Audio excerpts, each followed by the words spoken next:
So I was, replaying my last week's sermon, getting ready for this one. The last time I preached was Easter, and then I replayed Teek's sermon. I like the word to kind of have a flow, right? Did you love Teek's sermon last week? Yeah. So I was like, ooh, you were screaming and shrill on Easter Sunday. Yes, you were. About broken theology. And this is a theme we're in right now. The middle church is reclaiming and reframing what it means to be Christian. So when I preach on Easter that if the theology kills, then the theology needs to die. And then Teek preaches last week that actually one of our theological anchors is we are not only created amazingly in the image of God, but the text says we're a little less than God. And today's lesson is making a claim about our identity in God. Now, I said that this feels almost like an addendum from John's gospel.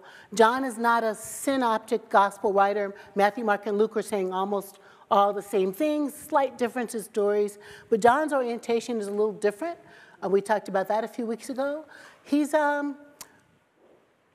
kind of Greek in his orientation, like in a Greco-Roman world, in a Greco-Roman Semitic world. He's kind of Greek in his orientation. In that Greek orientation, Gnostic is a word that is to say what we know will heal us. What we know, Gnostic meaning know, will change us. What we know will transform us. And so John is speaking to a Greek world when he says, in the beginning was the Word was God, and the Word was with God. That word, that logos, is about what we know. Do we know these words? Do we know these stories? These stories will anchor us, change us, transform us. Are you with me? And so Jesus dies. We're in third week of Easter. Jesus dies. Jesus resurrects. Jesus makes some appearances around the way. In some Gospels, he's chilling on the beach, having fish and snacks, It's just true. And in other Gospels, he's in the upper room like, whoo, here I am. Oh, now you see me. No, you don't. But the appearances of Jesus are happening, 33, 36, 35 AD after his death. And these writers are writing like almost 100 years after that. So they're remembering, they're hearing these stories, and they're trying to make meaning of these stories. And they're really trying to catechize, as in teach, the new Christians what it means to be Christian. That's what John is doing. Whoever the John is that wrote this text is trying to say, hey, y'all, new believers, here's what matters. So he's teaching, he's exhorting, he's talking about sin, and he's talking about belonging and identity. And where we belong, he says, is we belong in God. The incarnation, the Word becoming flesh, the Word taking on flesh and living amongst us, that incarnation continues through the life of the Word, Jesus, love, life made flesh. It continues past the crucifixion. This love is in the world. It's not going anywhere. This love ascends to God, right? This love made flesh ascends to God. And what's left, John's Pentecost, the Spirit coming, happens because Jesus literally breathes the word of peace onto the disciples, and then the Spirit is here. That's John's Pentecost. So now this text is saying, because the Spirit has breathed on the folks, because Jesus has become God made word, made flesh, there's something that changes in them. They are the continuation of the incarnation. Are you with me? Right? I'm feeling I don't want to talk about bombs and missiles today. I don't want to. It happened. We don't shy away from the political. Whoops. But I want to talk about what this text is saying about identity. I want to talk about what this text is saying about belonging, about identity. This text is saying because God did what God did, because God came all the way down, because the creating word put on flesh and lived amongst us and taught us what love looked like, because that word left the breath of life in us, we've been changed. We've been changed. We are not servants. We are not apostates. We are not Greek or Jewish or Roman. We are not enslaved. We are not lords and kings. We are, all of us who dare to inhale this breath, we are children of God. The change that has happened is that our identity has been changed. We are not servants of Jesus, we're Jesus' siblings. We're not outcasts, broken, sinful, disgusting worms. We're God's children. John's theology is against the empire's want to hijack the Christmas story and build, or the incarnation story, let me say that better, to hijack the story of incarnation and say, this has become the state religion and the empire is to pope, right? As to leader is to bishop, hierarchy, capitalism, empire, cast down ones and lifted up ones, hardwired into the early church. And John's community is saying, nope, that's not what happened. What had happened was,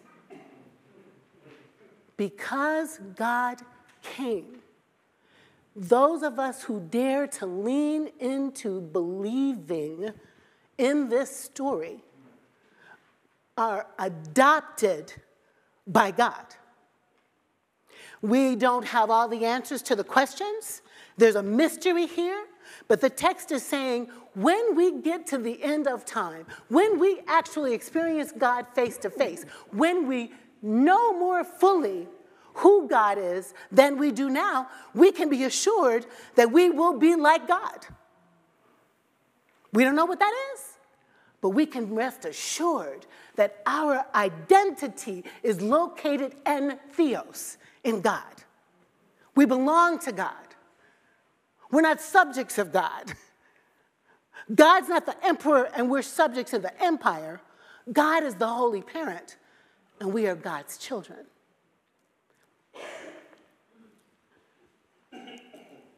I want to say that the reason I'm avoiding talking about missiles and bombs and Iran and Israel and whether America's going to get in it because we're already in it is that we have geopolitical problems because we have theological problems.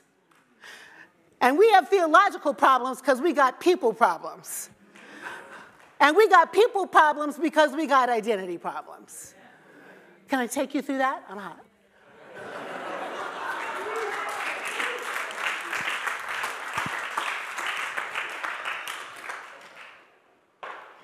Imagine another way the story could have gone. My artists, my writers, my choreographers, my musicians. Imagine what could have happened. What could have happened is John's sense of equanimity, disruption of categories, child of Godness belonging to everybody, could have been the predominant message. Constantine maybe didn't become a Christian. Maybe didn't see the cross in the sky. Maybe didn't think, oh, damn, this will work. Wait a minute, what?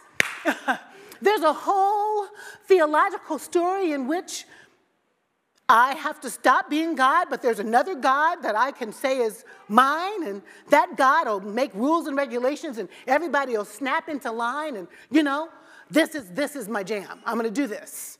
That's what happened. What if instead, the kind of Christianity, the story, the shaping narrative was more God comes in the world and everybody's the same. Like God comes in the world and the leftover narrative, the story that shapes us, isn't succession into higher places, isn't increase your territory, isn't the first shall be first and firster, isn't if you say the right prayers, do the right things, make your right tithe, you too can climb up into white empiredness. The predominant story isn't go ye therefore to other lands blessed by the Pope and take the land and, kill the people so you can Christianize them.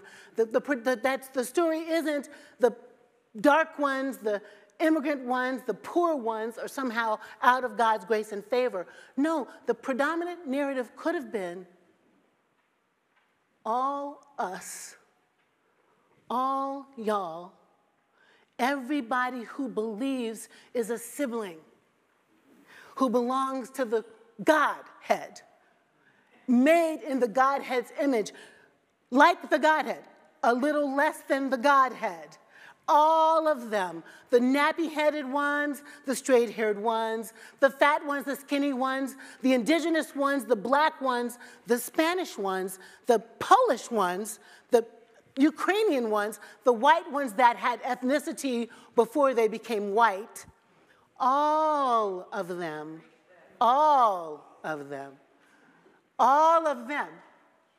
feel so solid in their identity as child of God that they don't have to mess with other people's stuff.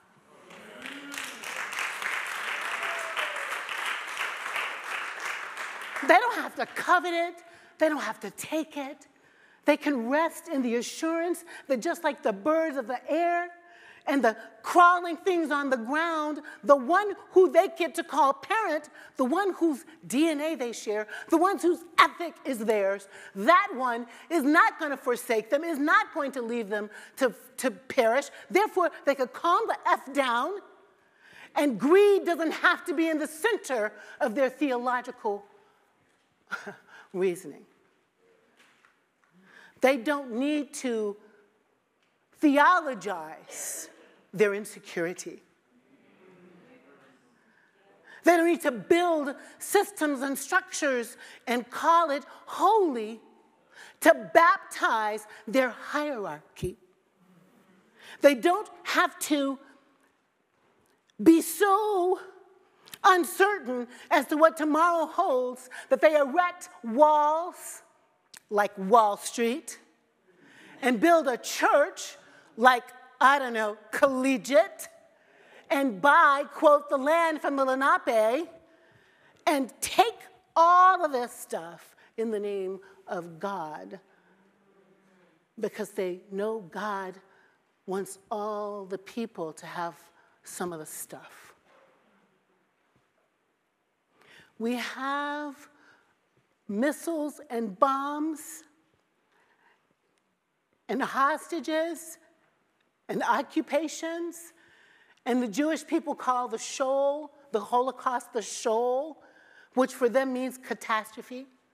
Like the Palestinians call it a Nakba, because that for them is catastrophe. We have Nakba and shoal and occupation and enslavement and indigenous erasure and capitalism gone crazy, where billionaires don't know what to do with their money, and people who live below $20,000 a year are somehow not below the poverty line, after all. We have this crazy-ass world because we have a theology problem, and we have a theology problem because we have a people problem, and we have a people problem because we have an identity problem, because we forgot we belong to God. It's not being good enough to belong to God. It doesn't sustain us to belong to God. We're embarrassed to be religious and belong to God. We feel stupid when we have some faith. And we're ashamed of this thing that Christian has become, and we should be. Howsomever, I'm not prepared, though I threaten, to move out of this country, if you know who gets elected again, and take all of y'all with me to Paris All y'all. We're leaving on a jet plane. Just take our little selves to Paris. Buy some land. Hallelujah. Perhaps a vineyard. Because a vineyard would be nice, right? Have some cheese and crackers and stuff every day. Every day.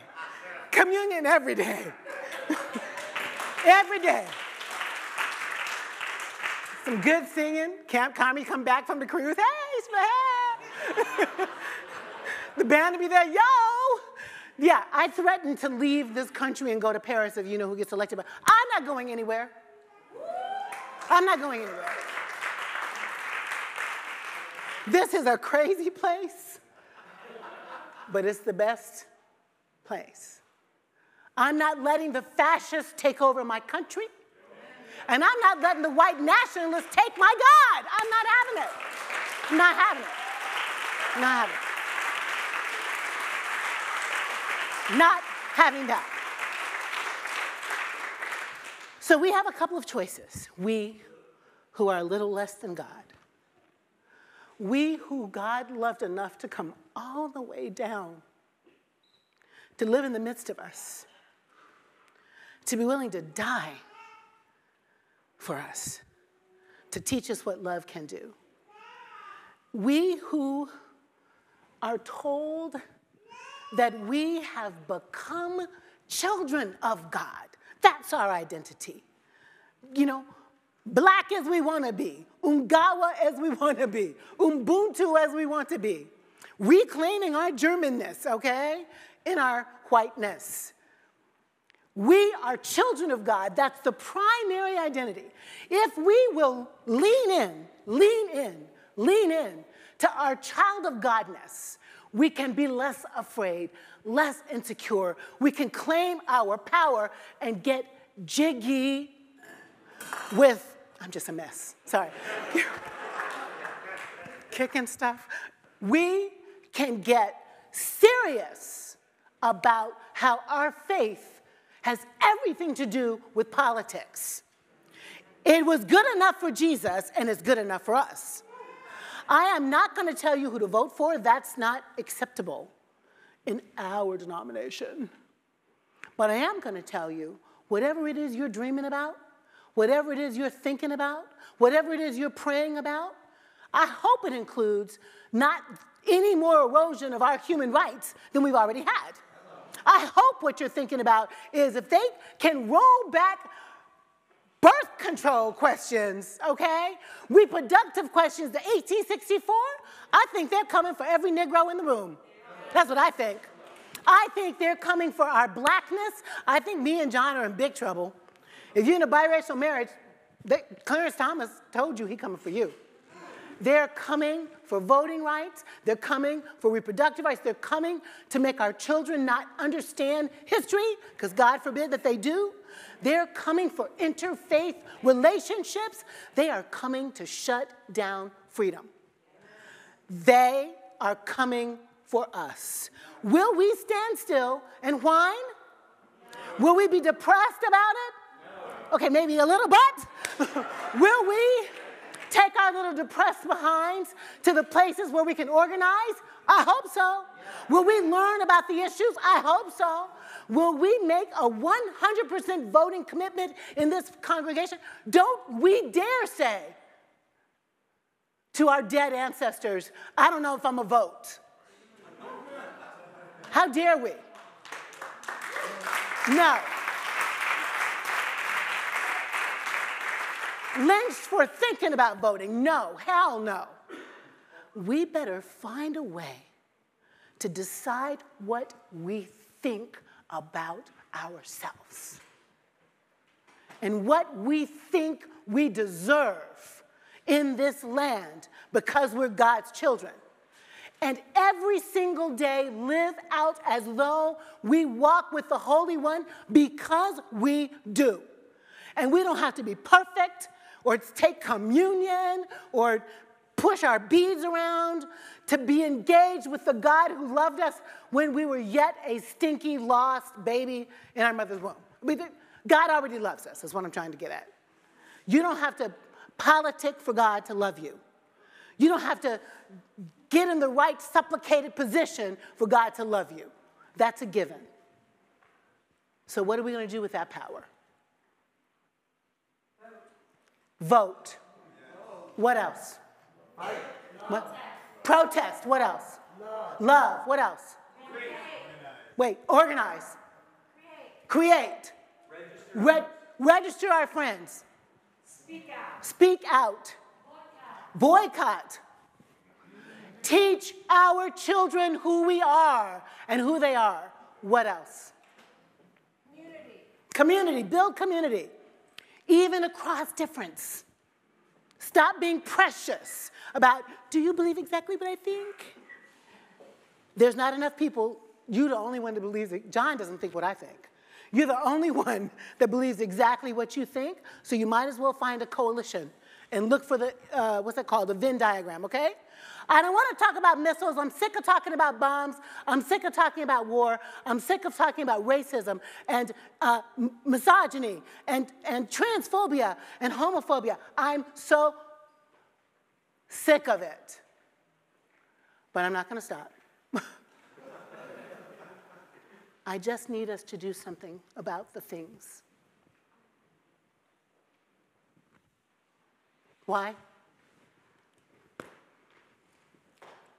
Because we don't know exactly what God is like, but we know that when we meet God, we're going to be like God. Because we are God's children, with God's DNA, with the imprint of the Holy on our hearts. Come on. Come on. Come on. We cannot pretend that we don't know what we've got inside. We've got the stuff that God wants. We've got the stuff that God needs. And we have work to damn do. So let me just quickly say two things as a benediction. One is, all that stuff that we said we're going to do about organizing, I need you to load into our conference. Mike is going to put this on the end of the sermon, so everybody who sees it going, ooh, that's lovely, come organize for the conference, in person or online. If you have issues with tickets, let us know. But really, please, got to do that.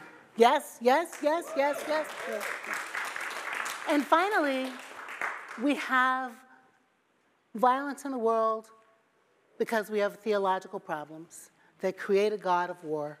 And we have theological problems because we have people problems. And we have people problems because we have identity problems, because we forget who we are. We are children of God. Now take your little child of God self on home and do love everywhere. Love you guys. Thank you. Love you.